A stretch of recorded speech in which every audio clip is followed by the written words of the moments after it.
We will welcome Molly Mackey. She is an author, speaker, and trainer of leaders.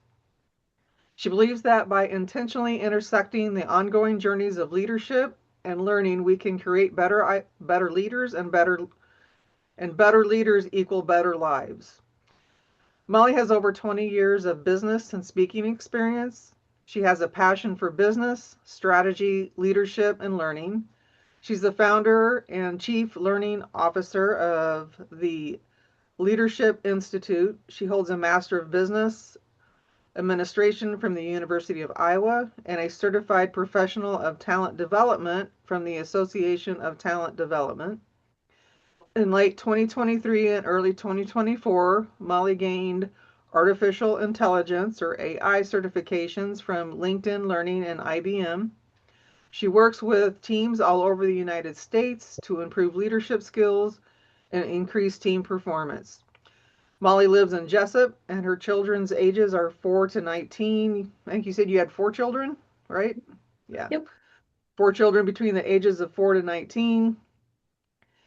Her books include Leading After the Hurt. So, with that, let's welcome Molly. Thank you. And thank you for having me this morning. I appreciate that all of you are here. And just like she mentioned, if at any time you have thoughts, questions, ideas, things you agree with, things you disagree with, please be active in the chat. I know it can be hard to pay attention to virtual presentations, so I always like to have some interaction. So I appreciate that introduction. I'm going to share my screen here. Go. So I always like to start off my talks the same way, a little bit about why I do what I do. So maybe you've had this experience, maybe you haven't, where you've had a couple days off and you spent it doing things you enjoy with people you love. And then all of a sudden it's that night before work and that wave of dread washes over you and there's like that tightness in your chest and a rock in your gut and your head starts spinning and you don't want to go back. And it's not your job. You're good at your job. And it's not your coworkers. You like most of them. It's your boss. Whether they micromanage you, take credit for your projects, or maybe they're just a jerk. So I don't believe anybody should go through that. I believe if we consciously and continually intertwine leadership and learning, we can create better leaders, and better leaders equal better lives. So I'm excited that you guys are here for this presentation. Today, we are going to look at how can we take trauma-informed care principles from the healthcare realm and apply them to leadership practices. So, there are going to be some sensitive topics that we do cover over the next hour or so. So, I always like to give a trigger warning. If at any time you feel like you need to get up or take a walk or do whatever you have to do to take care of yourself, please do that. There will be a time that I do share a personal story that goes along with the content that we are discussing today. I very rarely discuss this story outside of training, but again, I always believe it's important to talk about why we do what we do. And this experience changed my perception and looking at how individuals respond in certain situations. That being said, it does contain brief descriptions of domestic violence.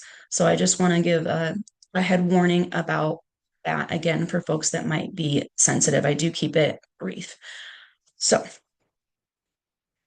it was May of 2018 when I found myself on my kitchen floor with my hands over my head in the fetal position. I had just been hit so hard in the back of the head that it would be swollen for over a week. I was close to 6 months pregnant at the time. Now, I'm very lucky. That was the first and last time that I was physically assaulted, but the mental and emotional torture didn't end there. And I still remember that wave of relief that came after that person finally getting served a restraining order. And for a minute, I thought, okay, I'm going to be okay. I can take a breath. A day after they were served the restraining order, they contacted both of my employers. Okay. So if you guys remember Paul Harvey, the rest of this story, we are going to tell the rest of the story at the end. It is a lot lighter than the beginning of the story. And I'm going to wrap in how my employers handled that conversation with some of the topics that we're going to go over today. So, what are we going to go over? We're going to look at the macro environment and why this topic is so pertinent, especially in today's environment. We are going to do a review of the trauma informed care research. So, where did this actually come from? What is the research behind it?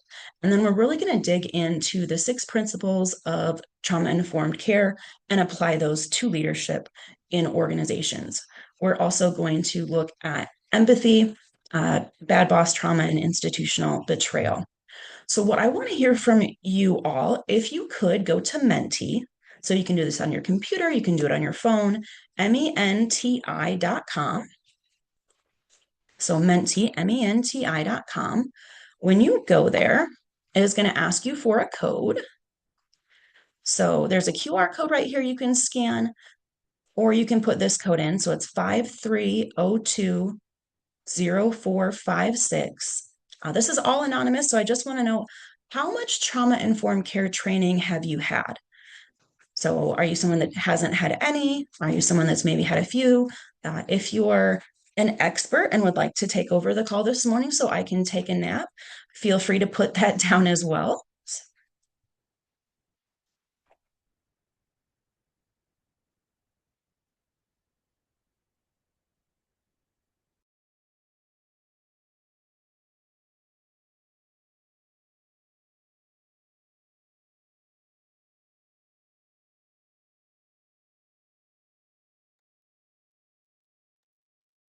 I thought about clicking the fifth option just so you could take a nap.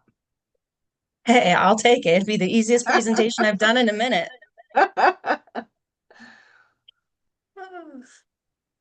Every once in a while, someone does click that button. They they haven't followed through with it though. So wait just another second. So menti.com. Looks like we've got Yeah, it was kind super of simple. I just scanned the QR code and answered. all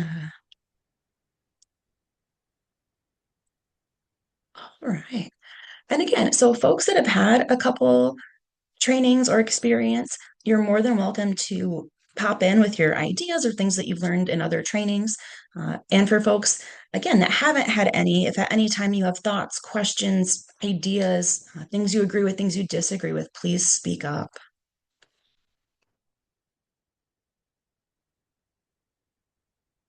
All right. So, pop quiz question. This actually came out within the last couple months. I do have a prize for the person who gets the closest without going over. So, what I want you to do is put in the chat, according to a famous index company, what percentage of US adults had access to a compassionate, non judgmental adult growing up? So, if you would put in the chat your guess, what percentage of US adults, while they were growing up, had access to a compassionate, non judgmental adult?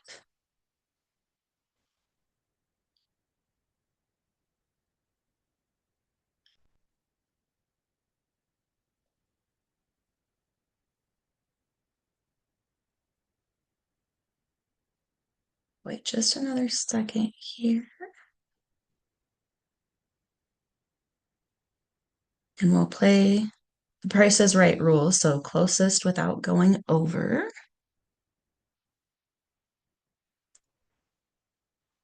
So, Mr. Eric, you are closest without going over. If you would just give us your mailing address, and I'm going to email you a copy of a book on the same topic that just got published this year. So, only 35%. So this came from Harper's Index. It was actually brought up in the New York Times a couple months ago that they found only 35% of people growing up in the US had access to a compassionate, non-judgmental adult. When we look at our workforce right now, KFF did a study, and they studied over 4,000 folks, US workers, in 2019. And they said, how many of you are having symptoms of anxiety and depression? And only about 11% of folks said, yes, I'm experiencing those symptoms. Because of COVID, so in 2021, that went up to over 40%. It was 42% for essential workers. I would argue that's significantly underreported, especially during that time. What we saw is that went up. We have not seen it go back down as fast as it went up. We still see in the US about a third of folks are still experiencing symptoms of anxiety. Now, for many years, and this term was coined in the 80s, they've said we were in a VUCA environment, so volatile, uncertain, complex, and ambiguous. And you could say that still applies today, although I found an updated, I think more accurate acronym. So the updated one is BANI, and the B stands for brittle. So again, if we go back to 2020 and we think about the supply chains, think about how hard it was to get toilet paper at the store. I had healthcare clients that couldn't get PPE. If you think about kind of what's going on right now with the Strait of Hormuz, one small thing halfway around the world can cause systems, supply chains, et cetera, to just break. So that's what we mean by be brittle. The A stands for anxious. Again, what we're finding is we still have about a third of the workforce that is experiencing symptoms of anxiety. Now, there is some disparity between generations. We are seeing that the younger generation, Generation Z, is reporting more symptoms of anxiety than some of our older generations. The N stands for nonlinear. So it used to be you would start a business, it'd have a growth phase, you have your maturity phase, and you would either stay at the maturity phase or it would fade away. If we look at ChatGPT and OpenAI, they went from like 0 to like 100 million users practically overnight. And so, what we're going to see, especially with technology today, is business cycles going really fast, a lot faster than we've seen them before. The I stands for incomprehensible. So, if we look at, again, AI is a really good example. Not even some of the engineers that program AI understand all of its capabilities. It's basically like a little black box. It's hard for people to comprehend the power of the technology, how much it's going to impact different industries. There was an interesting example the other day of an AI they thought was in a closed system. And one of the engineers was hanging out at the park, eating his sandwich under a tree, got a email from the AI that wasn't even supposed to have access to the internet. So it's going to be interesting as we see things going forward. We also know, if we look at this from a macro view again, when we look at changes, a lot of employees are experiencing change fatigue. So, employees' ability to be able to cope with changes is 50% of what it was pre pandemic. And we'll get into why and how did the trauma of COVID impact the workforce that we have today. We also know, again, changes are happening a lot more rapidly. It used to be in 2016, organizations would have two major change initiatives planned. Now, organizations have on an average about 10. We also are seeing that people are less patient. They are a lot less willing to support those organizational changes. Now, when we look at trauma, there's a lot of different definitions. I like to use the one from SAMHSA, so the Substance Use and Mental Health Association. Their simple definition of trauma is an emotional injury that affects performance and well-being. And there's three different E's when we look at trauma. So, what is the event? What happened externally? How did the person process that or experience it internally? And how that person processed or experienced the event will determine the effects of it.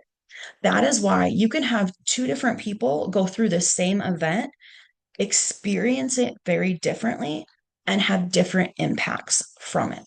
So when I think about this, I think about my parents getting divorced. So my parents got divorced when I was 12. I knew since I was 5, they fought all the time. It wasn't a huge surprise to me. So that was the event. I had already pretty much processed that. I did not have significant impacts or adverse effects from that. Now, I have two brothers. One is 13 months younger than me. And so he would have been 10 and a half, 11 at this time. He experienced it very differently. He did not have the insight. It was a surprise to him. He is very soft emotionally. And so he internally experienced that event very differently, and he had more adverse effects or impacts. It wasn't very long after that that he chose to cope with that trauma by using substances. Okay. Why is it important that we use a trauma informed approach within our workplace? We know that people that have been through trauma can react differently in different situations. They can underreact, they can overreact, and it may be something that we're not anticipating. People have different triggers. So something could upset them. It could be a sight, it could be a smell, it could be a touch, it could be a sound. Some people are aware of what triggers them emotionally. Some people, it's an unconscious thing. We know that those that have been through trauma may have an overactive nervous system because of how they grew up or what happened. They can be on guard all the time. It can also go the other way. So sometimes what we see is our people are completely numb. And most importantly, because of experiences, especially traumatic experiences, people with those experiences can view the world significantly different. There's a really good book if you're looking for more research on this topic. It's the kind of the old gold standard called The Body Keeps the Score. And it is by a gentleman who is a medical doctor who has treated anywhere from children to vets to all different types of populations looking at stress, trauma, traumatic events. One of the interesting studies that he talks about in his book is they broke kids out into two different groups. So one group had stable households. They had no known trauma. The other group was kids that had a history of traumatic events and dysfunction within their household that was known. What they did is they brought their kids into the lab and they showed them a series of different pictures. So both groups got to see the same pictures and they would say, okay, tell us a story about this picture. One of the pictures that the kids got to see was a gentleman was underneath a car. There were two kids by him. He looks to be in a garage. One of the kids was holding the wrench. The kids that had no known trauma, when they got asked, tell a story about this, they told very fun stories. So it was a Sunday and dad's fixing the car. And as soon as dad gets the car fixed, then we'll go on a Sunday drive and maybe we'll go through McDonald's and just very, very upbeat. The group of children that had known trauma and dysfunction within their household told very dark stories. So, one example came from a 9-year-old boy, and his story when the child was holding the wrench, he said that child is going to hit his dad over the head with it. Same picture, completely different perspective on what was going on in just that picture. So, again, different events can cause different shifts in perspectives. Now, the original research for trauma and adverse childhood events was in the 1990s. There's a huge survey. So they actually they sent out over 25,000 different surveys. They actually got over 17,000 back. And in the original ACE study, they asked them a series of questions. So there's 10 questions on the ACE evaluation. And it looks at abuse, neglect, and household dysfunction. And for every question that you answer yes, you have 1 point. So someone can have an ACE score from 0 to 10. Okay. What they found is that 69.9% of people had at least one ACE. Now, I would argue all of our workforce went through COVID, all of our workforce went through a very traumatic event. And we're starting to see the impacts of this now. What we saw during the pandemic is productivity didn't go down. People pushed through it, and we're seeing, I call it a trauma hangover, some of the impacts years later. Okay, we see people are less patient, like one of the slides before said, they are a lot less adaptable to change, etc. So we know that that stress can actually accumulate over time. So whether it's adverse childhood event or the trauma of COVID, et cetera. It can lead to toxic stress. Now, it was Stanford and Kaiser Permanente that did the original study. And why would a health insurance company want to do that? What they found is that if you look at any chronic health condition, you can tie it back and correlate it to someone's ACE score. So the higher somebody's ACE score is, the more likely they are going to have chronic health conditions, behavioral risks, adverse social outcomes, and the more prone they can be to substance use disorders and other mental health diagnoses. Now, there was a group that came after the original ACE study, and they said, okay, we're still going to keep the original ACE questions. But if we add bullying, community violence, neighborhood safety, racism, and living in foster care, what percentage of folks, given the expanded definition, do you think had at least one ACE? So if the original study, 69.9% of folks had at least one ACE. If we look at the expanded definition, and you can put this in the chat, what percentage do you think had at least one ACE?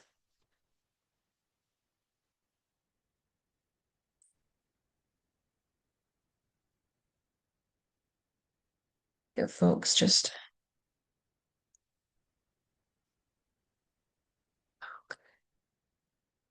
got a couple guesses here. Somebody's pretty close. All right.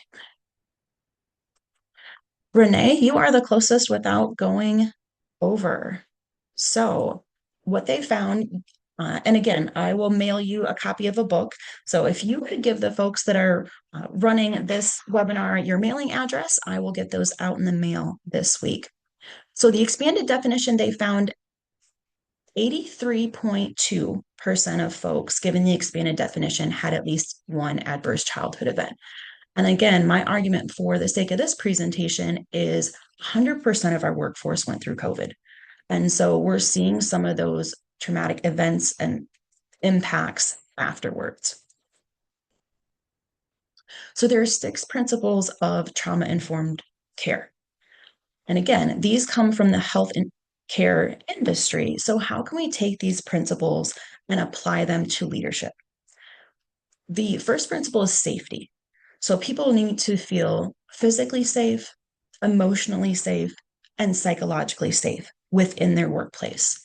When we look at physical safety, we want to make sure that they feel physically safe within their environment.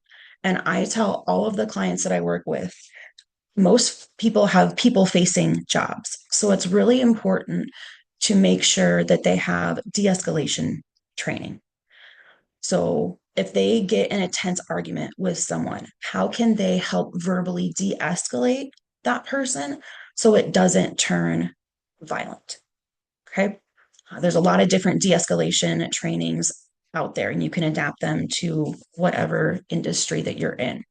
We also want to make sure that the physical environment is safe. And so what's interesting is if you contact a Homeland Security agent in whatever state that you're in, they will actually come and do a walk around your building. And they will say, make very specific suggestions on things that you can do to make sure that your building is a safe environment for folks. So many of my clients that are in long-term care, so nursing home, assisted living facilities, have taken advantage of this.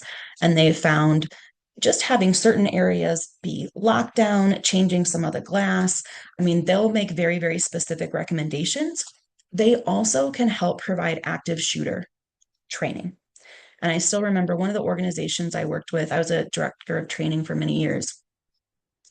I wanted to put active shooter training in our orientation. And they're like, oh, we can't do that. You're going to scare people. And I'm like, it's better for them to have the information and not need it than need the information and not have it. And so I finally got it into the orientation training, but it took a school shooting event in the town that our largest region was in before they're like, okay, we really do need this. So making sure people are physically safe.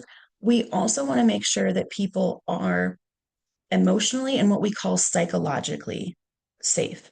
So Amy Edmondson has done a ton of research on psychological safety.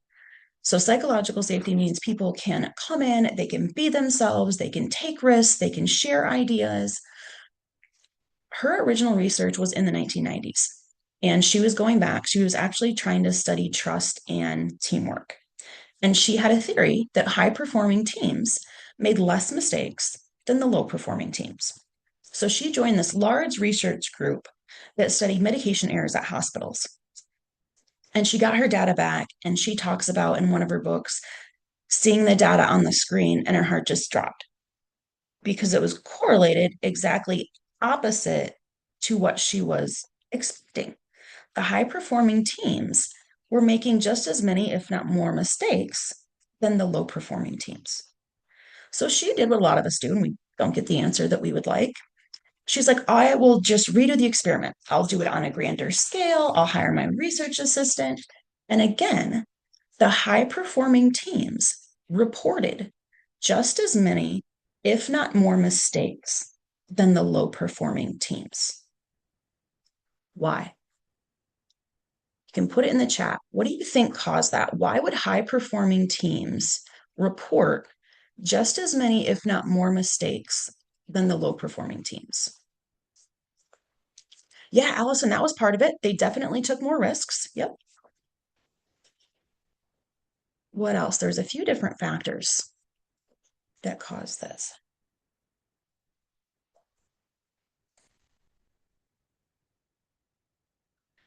That was part of it, Eric. They had a lot of more autonomy.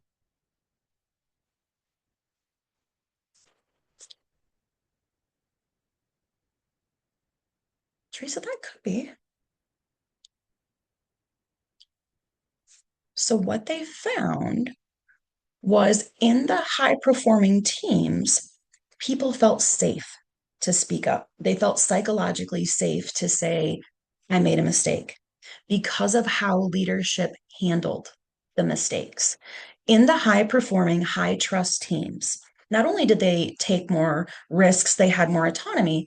If you messed up, it was used as a learning opportunity and you were coached through it. In the low performing teams, if you made a mistake, you were punished. It was a very punitive atmosphere. So, what they found is that the high performing teams were completely fine reporting their mistakes. In the low performing, low trust teams, they were hiding them because they didn't want to get in trouble. So, if you think about how do we create a psychologically safe environment, encouraging people to take different risks, again, as long as they're not unethical or unsafe risks, okay? Being able to ask questions of the people that do the work. Hey, what can we do to improve this?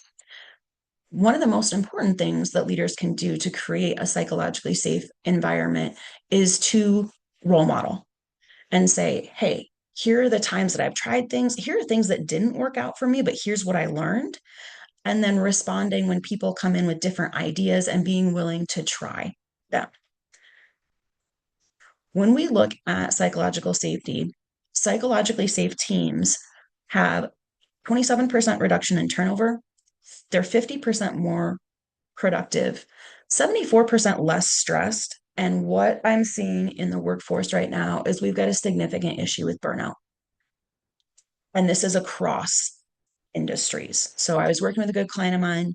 We were going to do a webinar, just a short half an hour webinar on stress and burnout. And usually, if it's a free webinar, you'll have like 30 to 50 people sign up, maybe. We had over 130. And so it really just showed it's a massive issue. So anything that we can do to create an environment where there's less unhealthy stress. We also see that in psychologically safe teams, there's a 41% decrease in safety incidents. And that is because people are able to identify what's not working and speak up before something bad happens. Okay. So the first principle is safety. The second principle is trustworthiness and transparency. So if we go back to Patrick Lencioni's model of the five dysfunctions of a team, That base, that foundation is trust. And that comes from and it intertwines with transparency. I, many years ago, got hired at GE Capital. I got hired on a Monday, went all the way through the week orientation. Friday comes, and this gentleman is supposed to give us this like rah rah, GE Capital's awesome. So glad you're here. He was a senior vice president. He's supposed to be like our closing motivational speaker. And the guy comes in and he's just shaking. We're like, what is going on? Well, that morning, GE announced they were selling GE Capital. So we didn't know, are we going to have a job? Are we not going to have a job? Are they going to sell just the blocks of business? Are they taking the employees with them? Is it going to one company? Is it going to multiple companies? What does that look like? Now, I was very, very lucky. I had a very experienced supervisor that not only would she talk one on one with us through this transition, she would have team meetings about it. She was very transparent. If she had information, she would tell you. If she didn't have information, she would tell you. If she had some information, but she couldn't tell you yet, she would tell you that as well. And because of that transparency, I trusted her through that year and a half that we were kind of on a very much an emotional roller coaster. Now, if we contrast that with a gentleman, he now works in human services, but he used to be a general manager at Blockbuster. And he was a manager during the time that Blockbuster was just like going down the tubes. And he kept asking his leadership, am I going to have a job? And they're like, yeah, everything's fine. It's like, but I'm seeing stuff on the news. Nope, nope, you'll be fine. Everything's fine. He found out he wasn't going to have a job when one of his regular video customers came in. They were checking out a video and they said, hey, did you know the bank down the street just bought this building? Lack of transparency. That caused him not to trust in leadership after that. It takes him a long time to trust because of that lack of transparency. Now, when we look at creating a trauma informed environment, it's not just on the leadership. We need to have peers and team members that are supportive of each other. And this is peer support. So, one of my good friends, she's a nurse. She worked in the ICU for many, many years, loved the pace, loved the patients, all that type of stuff. And she quit. And now she runs a med spa. And I'm like, what happened to make you quit a job that you loved? And she said she had a very, very hard 12-hour shift in the ICU. During that shift, three of her patients passed away. Now, for context, she was in a small hospital. They usually didn't have three patients pass away in a month, let alone in a shift. And she said it was hard enough that my supervisor, the charge nurse, didn't say anything to me. It was even harder that none of my peers did either. And if you think about it, it wouldn't have even had to be a huge thing. Hey, can I get you a glass of water? Can I take a walk with you? What can I do to help you in this moment? I know this has been a tough shift for you. So we want to look at how do we bring in people that are going to create that supportive environment. And so I've got several different trauma informed interview questions. So tell me about a time that you were working with someone that was struggling emotionally. How did you approach that situation? Tell me about your active listening skills. Tell me about a time that you were able to take steps to create a safe environment for folks and what did that look like? So just having an eye on who are we bringing into the team and how can we make sure that they get support? Again, not just from leadership, but from their peers. Okay. Number four is collaboration and mutuality. So having that team that's able to collaborate really well together. Mutuality means breaking down power barriers. It's very similar to empowerment. And when I think of mutuality, I think of an organization that I worked at for many years. It was a large healthcare and human service organization. And they had a really interesting structure. So they had like their core group of employees. So their CEO, CFO, CTO, and then they had certain other directors, but then they had six different regions. And each region was able to make decisions and basically run their own business. Now, they were still accountable to folks, but the executive leadership broke down those power barriers and gave them the power to do that. Okay. Which ties really in well with empowerment, voice, and choice. If you think about folks that have been through traumatic events, during those events, they haven't had a voice and they haven't had a choice. If you think about all of us during COVID, we didn't have a choice on are the schools going to stay open? Are they not? Do you have to wear a mask in the grocery store? Do you not? Do you have to work from home? Basically, people's voice and choice got taken away. We know that there are two things that will cause burnout more than anything else. One is unclear or inconsistent expectations. The second one is lack of autonomy. So if people aren't able to pick how they do their job, that causes those are the top two things that cause burnout. So empowering employees, if we're leaders, we set the overall expectations. Okay, here's what I need, here's what excellence looks at. Like as long as you do your work in a safe and ethical manner, very rarely is there only one way to do things. And whenever I do leadership trainings, I always like to do, and maybe you've done this exercise before, where you have people build a tower out of spaghetti and marshmallows. And what's really interesting is they all have the same amount of time, they all have the same goal, and everybody builds it differently. And I've done this with now hundreds of folks. And so it just shows there's so many different ways to do that. And we give the employees that empowerment. Okay. When I had a lovely intern last year over the summer, I had several different projects that I wanted her to work on. And I told her, here's the deal. I can pay you between 10 to 14 hours a week. Here are all the different things that I need done. You pick which projects you want. I set the overall standards for the expectations. Now, if there were some that had a deadline, I'd tell her, but most of them she could pick and choose. She was empowered to figure out how to do the project, and then she got to work the hours that she wanted that worked for her. Okay. Number six is cultural, historical, and gender issues. We know that there are certain groups that may be more likely to have experienced ACEs. So, certain demographic groups, certain groups that are lower in socioeconomic status, and certain groups that have other, may be unemployed, may not be unemployed. One of my good friends and a lovely co trainer of mine for many years grew up Jewish. And for many years, she always took this specific day off because it was a holiday. They would come in, and our aunts and uncles and granny would come in. And they spend the whole day cooking, and it was like a huge family affair. And then they have a huge dinner at night. And one year, her supervisor comes to her and she says, "Hey, we've got a really important meeting this Friday. Do you really need that day off?" And my friend's like, I've had it on the calendar for months. I take the same day off every year. And she's like, "But really, I mean, do you have to?"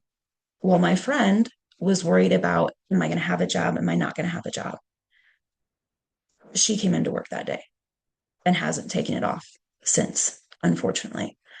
The only thing that supervisor would have had to look at is her Microsoft Outlook calendar, and it would have said the name of the cultural holiday on there. So just being more sensitive to what is important in somebody's culture. How does their culture, their gender, or other historical issues shape their perspective and how they experience the world? So, one of the things that I will challenge you to do is think about these six principles and what are some specific behaviors, what are some specific actions that you can take to incorporate these six principles into where you work.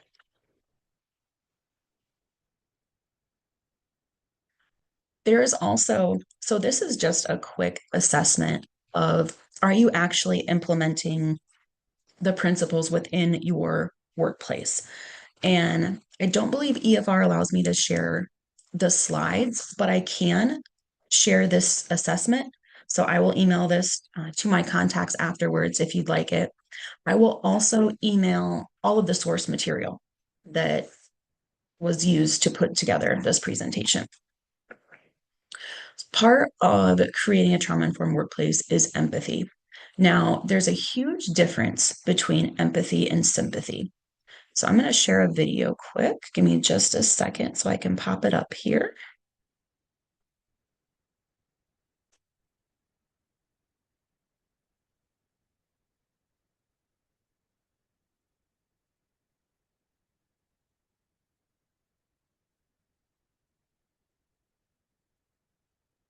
This is one of my favorite videos. I play it in quite a few different trainings because I think it's important to understand.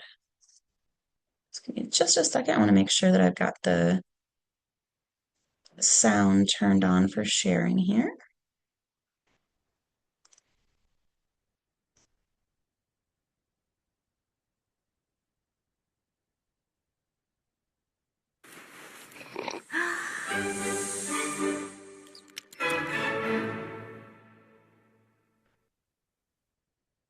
So what is empathy, and why is it very different than sympathy? Empathy fuels connection. Sympathy drives disconnection. Empathy, it's very interesting. Teresa Wiseman is a nursing scholar who studied professions, very diverse professions where empathy is relevant, and came up with 4 qualities of empathy. Perspective taking, the ability to take the perspective of another person or recognize their perspective as their truth. Staying out of judgment, not easy when you enjoy it as much as most of us do. Recognizing emotion in other people and then communicating that. Empathy is feeling with people. And to me, I always think of empathy as this kind of sacred space when someone's kind of in a deep hole and they shout out from the bottom and they say, I'm stuck, it's dark, I'm overwhelmed. And then we look and we say, hey, you climb down. I know what it's like down here, and you're not alone. Sympathy is, ooh, it's bad, no, you want a sandwich? Empathy is a choice, and it's a vulnerable choice, because in order to connect with you, I have to connect with something in myself that knows that feeling. Rarely, if ever, does an empathic response begin with at least. Yeah. And we do it all the time. Because you know what? Someone just shared something with us that's incredibly painful, and we're trying to silver lining it. I don't think that's a verb, but I'm using it as one. We're trying to put the silver lining around it. So, I had a miscarriage.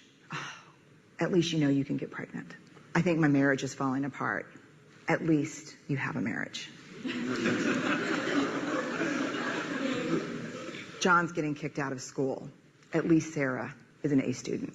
But one of the things we do sometimes in the face of very difficult conversations is we try to make things better. If I share something with you that's very difficult, I'd rather you say, I don't even know what to say right now, I'm just so glad you told me. Because the truth is, rarely can a response make something better. What makes something better is connection.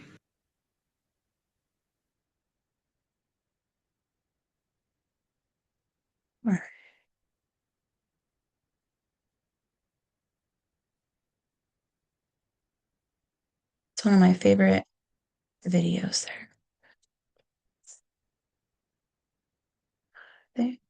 Okay. So when we look at the research, Forbes found that empathy is one of the most important skills that a leader can possess. We know that 90% of employees believe that empathy is vital in the workplace, which tracks because about 10% of people are complete psycho or sociopaths. So 8 out of 10 employees are likely to leave an employer who isn't empathetic.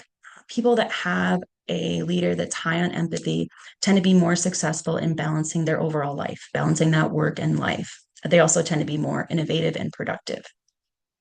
So understanding how can we come into conversations and be aware of feelings, emotions, experiences that folks may have had. When we look at trauma in the workplace, I call it bad boss trauma. So many years ago, I was actually a financial advisor down in Sheraton, Iowa. I was working out of a bank, and this was when I just had 2 children, and they were back up in Cedar Rapids. good friend of mine calls me and says, hey, there's a job back up here in Cedar Rapids. I think you'd be good for it. So I interview with my supervisor's supervisor.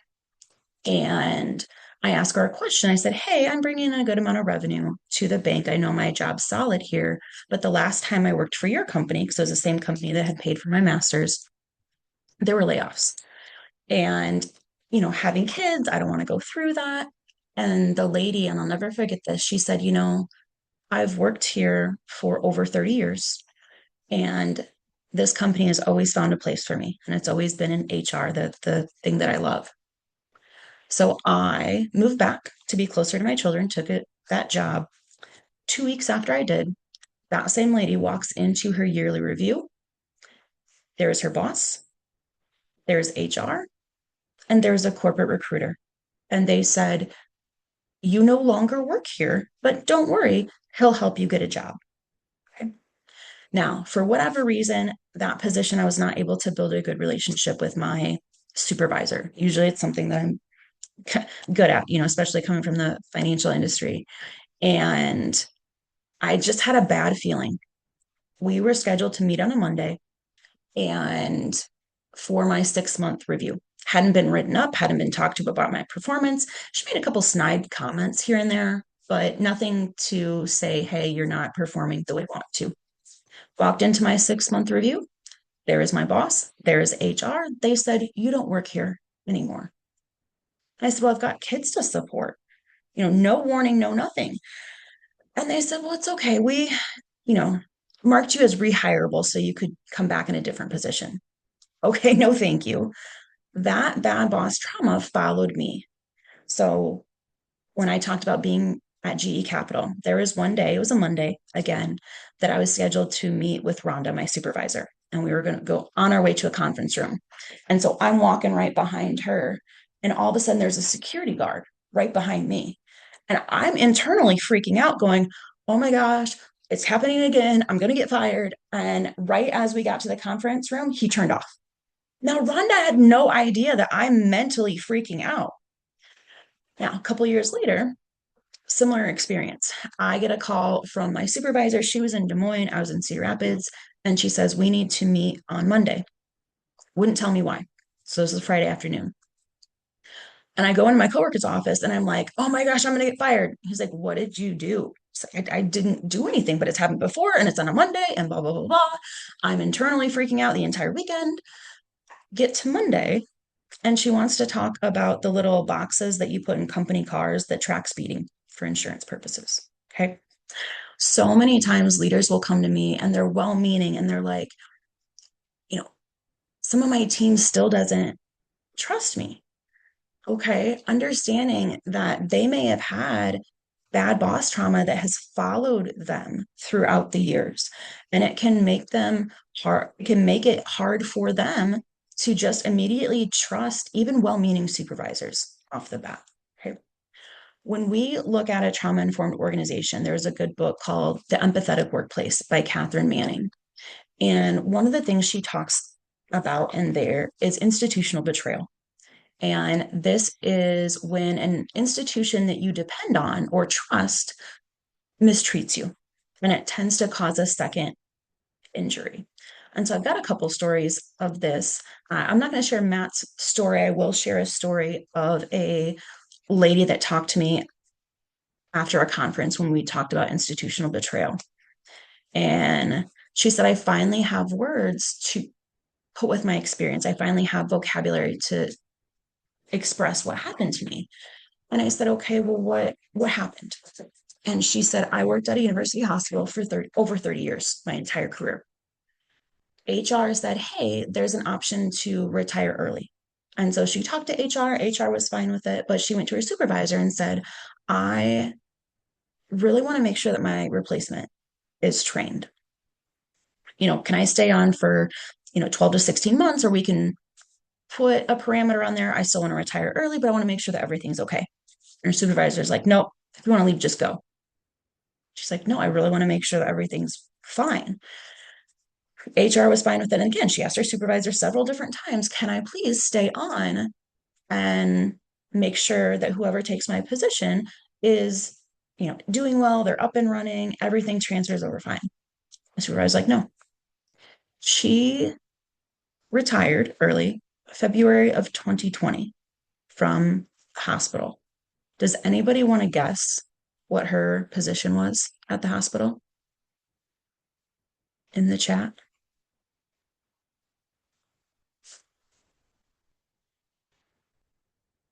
I want to guess what it was.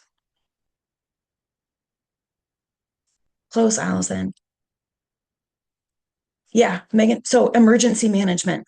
It's very similar to infectious disease. The people that are in charge when you have like a pandemic? Yeah, I think that was karma for the folks that let her go there. All right. I'll get to the rest of the story.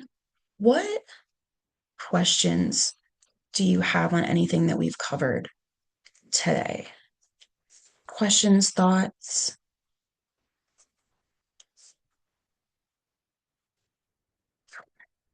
I am going to ask us to go back to Menti, so I will tell you the rest of the story here. But if we could go back to Menti, MENTI.com, give me just a second here.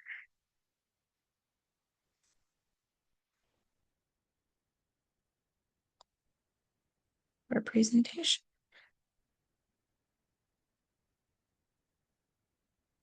And I just want to know, what is one thing that you're taking away from the training? What was helpful today? So let me pop that up. So MENTI.com. What was helpful? What is one thing that you can take back that you learned this morning? And I will tell you the rest of the story so we keep on time here. So we got into the point of the story where this individual had called both of my employers and tried to get me fired, made up a whole bunch of different things. And I was very lucky. I had two very, very empathetic supervisors at that point. As I was working in human services and then as an adjunct as well. And I still remember my supervisor as an adjunct was like, hey, give me a copy of your restraining order. We will give it to the security. We'll make sure we do extra rounds. I'm going to come visit you a couple of times. I want to make sure I have eyes on you. And I just want to make sure that you're okay. My second supervisor was in human services, and she had no filter. She grew up in a pretty rough environment. And so she was like, he's at explicatives here, right? And she's like, don't worry, we got you. And I can tell you that their support and their reactions meant a ton for me because at that time, I didn't have a support system locally. My folks were about 2.5 hours away. So it made a huge difference. So we know that even small things or small amounts of support that folks can have can make a huge difference. So again, if you could go to Menti, I just want to know, what is one thing that you learned today? MENTI.com. You can use the QR code. You can also put in the other code. Are there any questions too, as before we? There have not been any questions that have popped up. Yeah, Megan. So that is a good point. I see that there are a ton of different leadership trainings that folks go through, but unless folks are like specifically in social work or healthcare, and sometimes not even in that, they don't get this type of training. So I think it's really important, especially again, our workforce after COVID, people aren't reacting the same way. They're not thinking the same way.